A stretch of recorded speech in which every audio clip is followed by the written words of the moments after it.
सुबह 10 बजे से लेकर 11 बजे के बीच में उपस्थित हूं आप सबके सामने। आज जिनकी कुंडली लेकर के आया हूं, ये नाम है इनका नाम है समृद्धि जोशी, देहरादून उत्तराखंड से, 30 जुलाई 2004, 14:02। इस आधार पर आपने जो मुझसे सवाल पूछा है कि ये LLB करेंगी 2022-23 में और उसके बाद फिर क्या ये जज बन सकती हैं।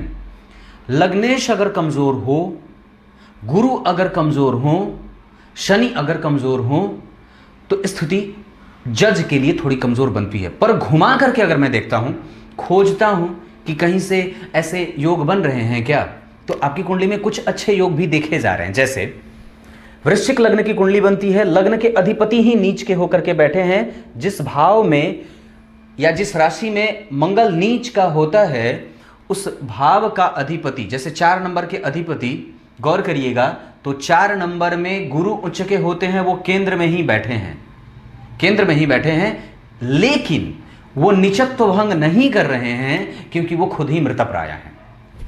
तो ग्रह नीचत्व भंग तो करेगा तो कैसे, यानी कि वो कमजोर नीच भंग होगा, ये संपूर्ण नीच भंग नहीं होगा। ये आगे आने वाले दिनों में मैं इस पे कार्यक्रम बना दूंगा। पर जरा गौर करिएगा तो द्वितीय भाव के अधिपति, ध्यान से समझना होगा इस चीज को, द्वितीय भाव के अधिपति गुरु अपने भाव से पंचमस्त बैठे हैं मित्र की राशि में, और मित्र के साथ निकटता का भाव भी रखे हैं। भाग्य भाव का अधिपति चंद्रमा जाकर के देव गुरु बृहस्पति से दृष्ट है। इसके भाग्य का कारक जो कि स्वयं मृतप्राय है, पर भाग्य भाव के अधिपति को दृष्टि डाल रहा है।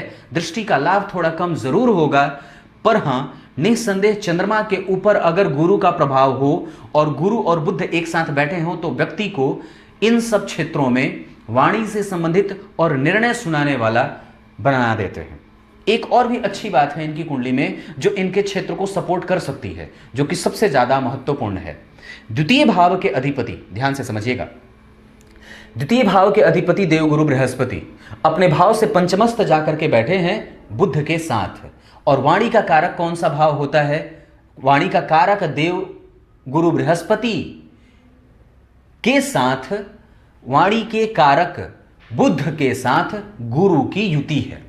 समझने वाली बात है।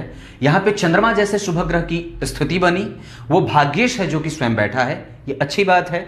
साथ ही साथ उस पर गुरु की दृष्टि पड़ गई, कमजोर है दृष्टि, ये बात मैं जानता हूं, पर द्वितीय भाव के अधिपति शनि से दृष्ट हैं जो कि मित्र की राशि में बैठे हैं, बुध की राशि में, शनि और बुध मित्र। अब जरा गौर करिए तो इस गुरु के ऊपर अगर शनि का प्रभाव पड़ेगा तो व्यक्ति जज बनने के क्षेत्र में जा सकता है। निसंदेह आपकी कुंडली में लग्नेश कमजोर है, गुरु मृतप्राय हैं और शनि भी आपकी कुंडली में कमजोर हैं। मंगल भी अस्त हो रहा है। नवमांश कुंडली में वो मंगल आपकी कुंडली में देखिए यहां भी बैठा है, लग्न कुंडली में भी, नवमांश कुंडली में भी यहीं बैठा है, इसलिए भाव से वर्गोत्तम हो जाता है। वो सूर्य भाग्य भाव में बैठे हैं, अपने परिवार से कई बार दूर ले जाकर के स्थापित करते हैं, भाई से कई बार मनमुटाव की स्थितियां होती हैं। और आपकी कुंडली में राहु के साथ बुध का बैठना व्यक्ति को पदस्थ बनाता है, तार्किक और तर्क को सुन करके निर्णय देने वाला बनाता है। एकादशवें भाव के अधिपति बुध उच्चाभिलाषी भी हो रहे हैं अपनी राशि की तरफ। गुरु और बुध व्यक्ति को बुद्धिमान और ऑब्जर्वेटिव माइंडसेट का बनाएंगे। पंचम भाव के अधिपति गुरु योग कारक स्थिति में बना रहे हैं। पंचम और द्वितीय दोनों भावों के अधिपति का केंद्र में जाना और लग्न से केंद्र में होना, लग्न से केंद्र में शुभ ग्रह शुक्र का होना, ये अच्छी बात है। नवमांश कुंडली में चंद्रमा जो भाग्य भाव का अधिपति होता है लग्न कुंडली में, वो स्वयं नवमांश का लग्नेश बन रहा है और यहां का अधिपति होकर के वो जन्म कुंडली में गुरु और चंद्रमा और सूर्य के साथ ये तीनों एक साथ बैठ रहे हैं। यह स्थिति खराब नहीं है, कुंडली मिलानी होगी, थोड़ी सी आवश्यकता जरूर होगी क्योंकि सूर्य और चंद्रमा एक साथ बैठ रहे हैं, पर वहां गुरु भी बैठे हैं, इस वजह से वो एक स्थिति चंद्रमा को बल प्रदान करेगी।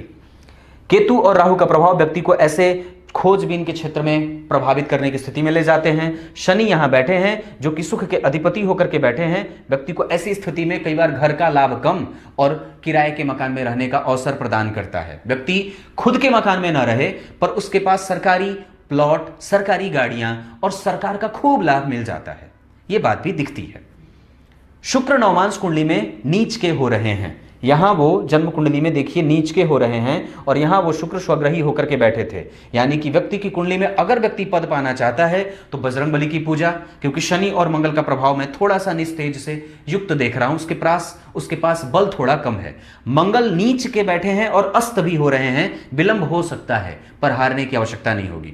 निस्संदेह आपकी कुंडली में काफी ढूंढने के बाद ये योग मिले हैं और काफी मशक्कत के बाद ये चीज मैंने इसे पाया है। हालांकि एक बात और है, मशक्कत करने का मतलब यह नहीं है कि मुझे पता नहीं था कि जज कैसे बना जाता है, वो बात नहीं कर रहा मैं ये कह रहा हूं कि मैंने काफी देर तक इसमें विचार किया कि व्यक्ति को कैसे बताया जाए कि हां आप सही जा रहे हो, पर उसका ऑप्शन भी आपको रख लेना चाहिए। कई बार हमें जब हमारे लग्नेश कमजोर हो जाते हैं, गुरु मृतप्राय हो जाते हैं, तो सकारात्मक भाव कमजोर भी हो जाता है। मैं आपको हतोत्साहित नहीं करना चाहता, पर निस्संदेह लग्नेश कमजोर होते हैं, क्योंकि किसी भी चीज को ढूंढने के पहले आपको अपने मूल पे जाना होता है, जो कि लग्नेश है। वो बैठा अच्छे है, अच्छे भाव में जाकर के नीच का हुआ है, उसके पास बल होना चाहिए, पर वो जिस राशि में बैठा है उस राशि का अधिपति चंद्रमा द्वितीय भाव में जा करके गुरु से दृष्ट हो रहा है, पांचवी दृष्टि से, 1 2 3 4 5, पर गुरु स्वयं मृतप्राय हो रहे हैं। शनि से दृष्ट है, शनि बुध का परस्पर संबंध बन रहा है, तो ये एक स्थिति अच्छी बन रही है जो आपको जज बनाने के क्षेत्र में या लॉ आदि के क्षेत्र में जाने वाली स्थितियों में लेके जा रहा है। एक बात और बताता हूं, आपकी कुंडली में षडबल में सर्वाधिक मजबूत ग्रह के रूप में शुक्र ही उभर रहे हैं, जो व्यक्ति को पद देते हैं, न्यायाधीश बनाते हैं, न्यायकर्ता बनाते हैं। तो गौर करिए, तो आपकी कुंडली में लग्न के अधिपति लग्नेश को जितनी कमजोरी मिल रही है उसके अस्त और मृतप्राय या नीच होने से, उसके जस्ट अगले ही घर में 2 शुभ ग्रहों के बैठने से क्या उसका परिणाम अच्छा नहीं होगा? बिल्कुल होगा, क्योंकि ये दशम भाव के अधिपति के साथ लग्नेश स्वयं बैठे हैं और वो शनि जो कि कोट और काले कोट का काम करवाता है, वही आपकी कुंडली के द्वितीय भाव के अधिपति को देख रहा है, जो कि वाणी का भाव है। वाणी का कारक बुध के साथ स्वयं द्वितीय भाव का अधिपति बैठा है, जिस भाव को खुद ही चंद्रमा मजबूत कर रहे हैं। चंद्रमा शुक्ल त्रयोदशी के ढूंढा है मैंने, इसीलिए यह बात बता रहा हूं, नहीं तो यूं बोल देता कि मुश्किल है, मशक्कत करनी पड़ेगी। शुक्ल त्रयोदशी के चंद्रमा जो होते हैं वो बेहतर परिणाम देने वाले देखे जाते हैं, और खास कर सके तब वो और भी ज्यादा अच्छे हो जाएंगे जब वो आपकी कुंडली के पंचम और द्वितीय भाव के अधिपति की राशि में बैठे हैं, यानी कि वो वाणी भाव है। और ये तो वैसे भी बड़ा अच्छा है, ये भाव आपका अच्छा बन रहा है, क्योंकि त्रिक भाव का अधिपति होकर के शनि त्रिक भाव में बैठे हैं।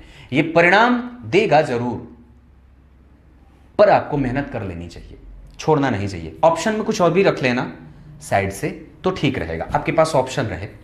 बाकी आपने अगर पूछा है 22 से 24 तक दशा बड़ी अच्छी है, आप दम लगा दोगे ना तो समृद्धि जी सफल हो जाओगे, सच्ची बोल रहा हूं, पक्की बात है। दम लगाइए और खुद पे भरोसा रखिए। सूर्य आपका ठीक है, इसको बलवान ही रखना। चंद्रमा शत्रु के घर में गया है, क्योंकि वो गुरु की राशि में बैठा है, गुरु उसको बहुत अच्छा नहीं मानते, हालांकि वो इस कुंडली के लिए भाग्येश होता है, पर फिर भी अच्छा रहेगा।